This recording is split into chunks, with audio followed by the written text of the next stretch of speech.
Hello there, Force of Will players. Welcome back, and today we're going to be talking about the tournament results from my friend Tuma's most recent OLS, or Online League series, that he ran this past weekend, which would have been April 9th, April 10th. I think it was on April 9th, this Saturday. So it was a Wanderer event. I believe it was a webcam event. I think he kind of changes between webcam and untap, depending on what he wants to do. But they had 7 players. We can get right on into it. So they had 7 players for the event. Everyone was on a different list. And so we have a Welser, a Violet, a Mylust Muge, a Wolfgang, an Alice, a Ragnarok, and a Loki. Those were the people who participated in the event. It was a Wanderer event. They do have small little cash prizes and stuff like that. So if you're ever interested in participating in those, do look out for when he posts them. He has his own Facebook group. He posts them in the Force of Will Global group. There's a Discord for it. And then he also has his beforeuntaps.wordpress.com, where he keeps track of stuff with it. So if you're ever interested in anything like that, feel free to go ahead and try it. But anyway, getting straight on into the lists, how they played it was just 3 games, or 3 matches, and then your record determined placement. So they had one person in first place, and then there was a 3-way tie for second place. So this, we have Kyron Lucas, who got first place with his Violet list. If we take a look at it, it's pretty typical of like a normal Violet list. The things that are a little bit different, he always tends to play more than 40 cards. So I believe this is 48. So he's playing a 48 card main. Some of the interesting Wanderer text that we can see the Loki's Insights. That's a new Wanderer thing, and then Death Scythe. I believe those are the only Wanderer cards within the main deck. And Lorite. Lorite, Death Scythe, and Loki's Insight. And then maybe the Allosaurus is also not legal in New Frontiers currently.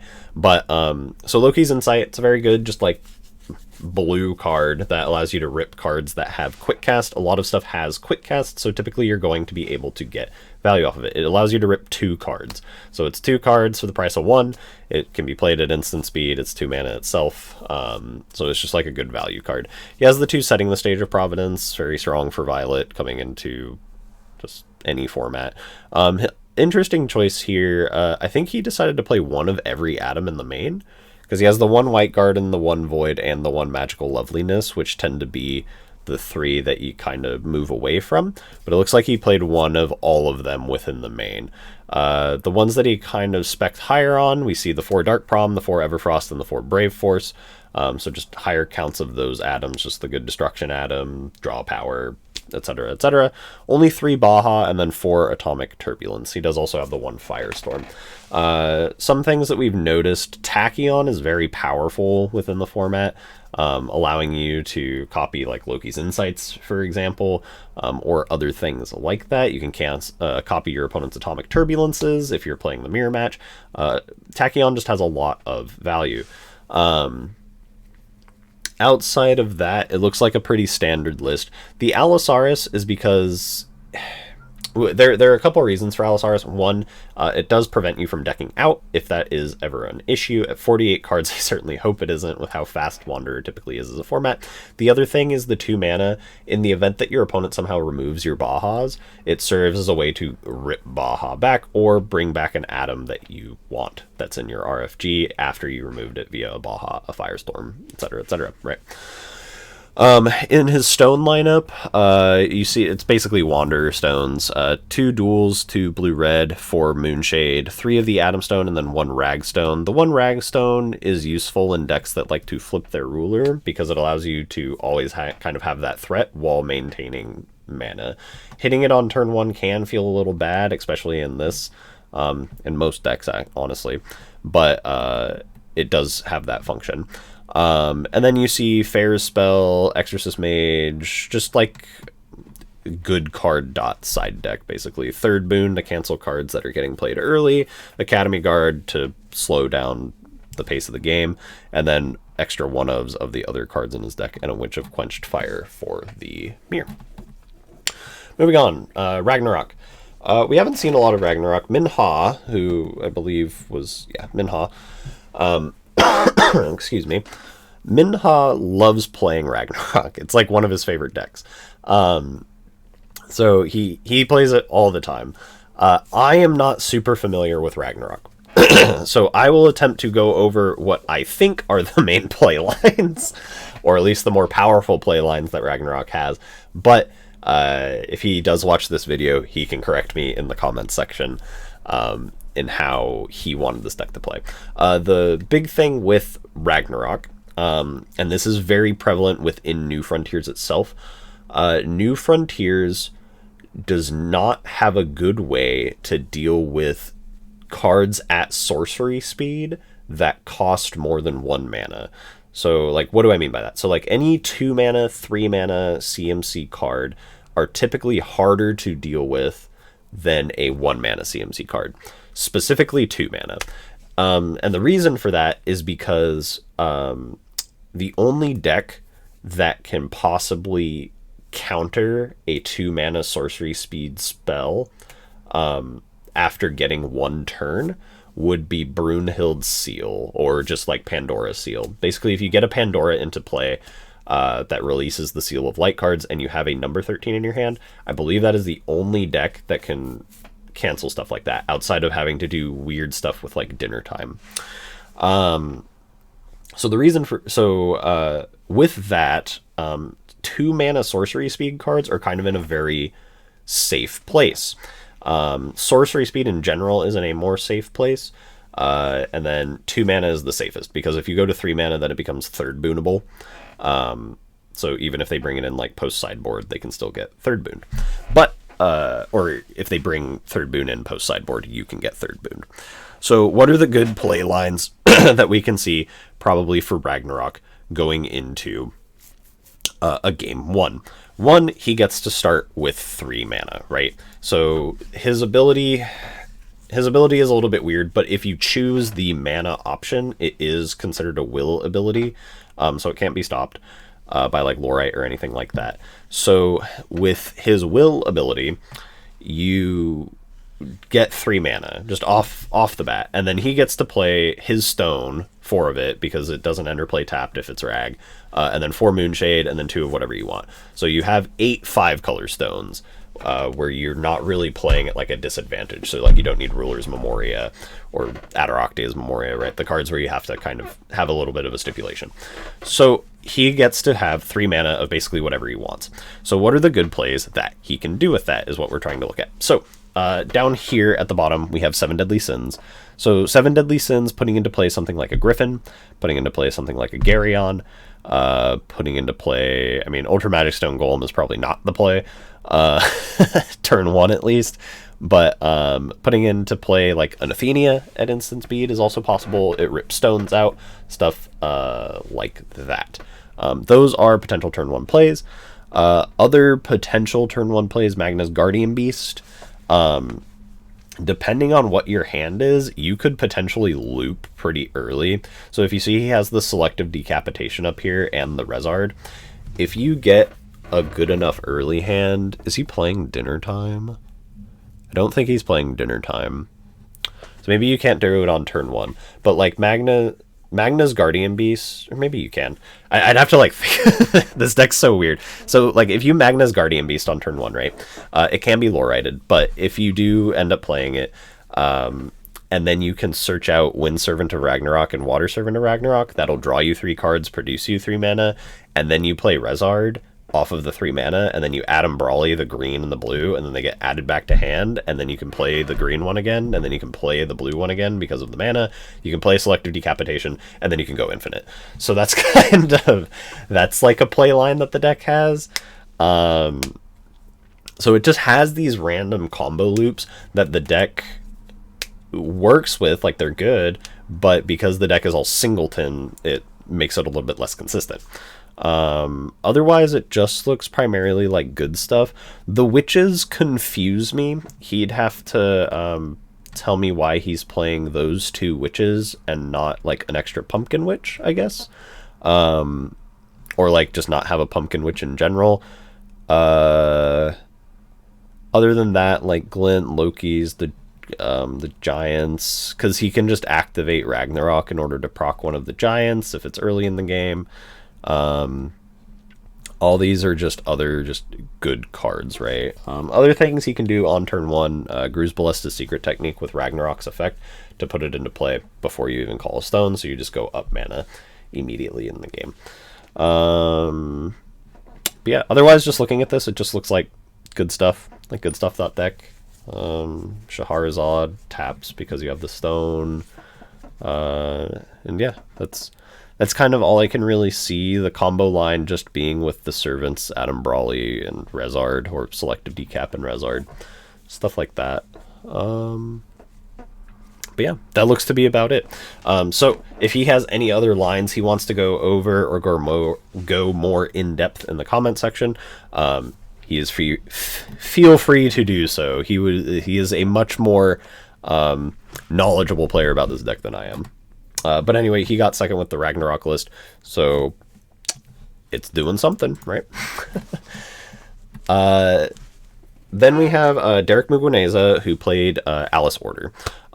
This is very similar to the deck that, oh god, what was Seven Kings Gaming? I think that's what they were. There was a stream by the Spanish players that went over kind of Wanderer, their takes on the format, their tier list, and this list is very similar to it. I don't know exactly how card for card it is. I remember talking with Derek, and one of the cards that we kind of brushed over that we really liked that they were playing was the blue Percival. It's very good to just be able to get a chant in the form of like Tales of Fantasia or a Regalia, right? You just have a bunch of Regalia anyway. And then also being able to banish it to 4C, which allows you to order it and then sack it off in order to get the banish effect. So you get Alice's Order, which Alice's Order is the one that you kind of always want rotating. So that was a tech that we really liked. So he added that. Another thing that we talked about was he liked the idea of just having the Diversity Palace and one Zeus Alice in the deck, so you could just rip them off of Tales of Fantasia, potentially. And then because if you would have an IU as your J-Ruler, it would give Zeus Alice Swiftness, which would then allow you to just punch for gajillion damage, right? Because she gains all races, gains a bunch of all that good stuff. Otherwise, just 7 Regalia, and then didn't play any Rulers Memoria. Decided to go with the Ataraktia's Memorias instead. And then just 3 Tea Party members, Virgilius, just cards to rip off of Tales of Fantasia that are decent, as well as just other options to kind of flesh the deck out. Sideboard wise, he has 2 Dark Alice, 2 Shackles. Shackles is very good against Violet, and it doesn't hit Order at all. More setting the stage, Glint. Glint is like a good sideboard card. Wind of Asgard is very potent to protect your Regalia as well as your J-Ruler from stuff like Black Moon Ray, Black Moon Beam. And then Laureates. And then finally, we have Steven Holsheiser, who played Mylest Mujdart. So this is a deck we've kind of been playing. They didn't want me to do a deck profile on this, but he played it in the OLS and now it's public, so sucks. So this is a deck we've been playing around with. It's Magical Dragon. There are a couple different variants of it, but this is the one he wanted to pilot. So Mylest Mujdart are in an interesting... Mylest specifically is in an interesting spot. As well with like Ragnarok and stuff like that, and the fact that they still cheat mana. So cheating mana is still one of the most powerful things you can do in Force of Will. It's why Lycaon got banned. It is why Feasting got banned. It is why Carlina got banned. Most of the bans that happened recently within Wanderer were all cards that cheated mana. So I wouldn't be surprised if in order to slow down the format, they start banning more cards that just give you free mana. But anyway, what the Mylest extra red allows you to do is if you go first, right, you can use that extra red to play something like Sudden Manifestation of Power. This means War is just draw fodder, but Sudden Manifestation of Power, you get it off of a free red, and then you also get to call a stone. So you can still make plays even if your opponent cancels it with something like a Garyon, right? And then what you do with that is after you set a manifestation of power, if they don't have a Garyon or anything like that, you get to Rewriting Laws. And what did we just talk about with 2-mana sorcery speed cards? They're very hard to interact with. 2 mana is like the hardest to interact with cards in the first turn of the game. So if you cheat mana and can play 2 mana cards, they're probably going to resolve. So Rewriting Laws with a Sudden Manifestation of Power pays for itself, draws a card. So you're just playing out manifestations, you're playing out Rewriting Laws, Loki enters the Game of Gods, refuels itself, Melfi refuels itself. And then Sudden Manifestation is supposed to make you just go up stones. After you play enough chance, you drop as many magical dragons as you can. However many you draw. Dragon's Call just searches a dragon. That's the whole point of it. And with the Dragon's Call searching, you dump out all your magical dragons. You hope to hit 5 stones. And then once you hit 5 stones, you drop a Witch of the Fallen Kingdom, grabs a Pumpkin Witch from your deck, and then you kill your opponent with a magical dragon. That is how the deck functions. Dinner Time allows you to play Melfi, allows you to play more magical dragons quicker, does lock you out of playing like Loki enters the Game of Gods and other stuff like that. So it's probably like a last kind of ditch effort in terms of like trying to get some mana. But you can easily go through your whole thing, have like 1 mana left, Dinner Time, Melfi, produce Darkness, Darkness gets the Witch, gets the Pumpkin Witch, and then you swing from there. So there are play lines. So that's what the deck, it's just a combo OTK line using Magical Dragon and Witch of the Fallen Kingdom with Pumpkin Witch, stuff like that. As you can kind of see here, it sort of has no fallback. If the Pumpkin Witch enter gets lore-righted, they don't have swiftness. You still have to deal with the magical dragons, but you don't have to deal with the swiftness on the Pumpkin Witch. And then he has no protection himself in the main. So like, what do I mean by that? So no protection in the main means outside of like Fair Spell, So no protection in the main is if the magical dragons die, he's probably not winning.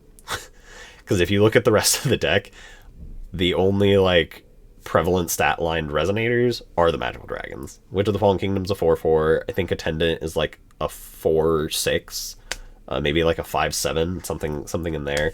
Melfi's a 2/2, and then Pumpkin Witch is like a 3/8 or like a 2/8. Which is getting ripped in from the board. So game 1, if you can stop the Pumpkin Witch, it stops the magical dragons from attacking. You can just kind of win from there, as long as you can clear the board. Shiva enters the Game of Gods is a really nice tech, being able to just have 2 magical dragons in play and then be able to draw 3, as well as like kind of shoot something, because I believe it does like a quasi-fight type effect, or just giving your board Eternal to protect them. Attendant of Asmodeus does have the addition removal effect, so it does have that kind of prevalence to it. It also removes top 5 to recover 3 stones, so it does go mana positive, which is a nice thing for the deck if you're trying to like loop through, right? So that is that deck, and that was the top 4. So the ones we didn't see the Wolfgang Exiled Demonic Prince, or Wolfgang 1, we didn't see the Welser, and then we didn't see the Loki. So they were probably like 1/2 or 03, something in there. But anyway, that's going to be it for this video. Just wanted to go over this because this is kind of the only Wanderer tournament data we have, at least that I am aware of. If there's anything else, feel free to point me in that direction, and I will go over my thoughts on it. Look forward to this week's Wanderer Wednesday. There will still be one. We'll be doing a deck list. It won't be anything like that. Starting the week after the Wanderer Wednesday might be a little bit different. I might update the tier list and stuff like that because of the event.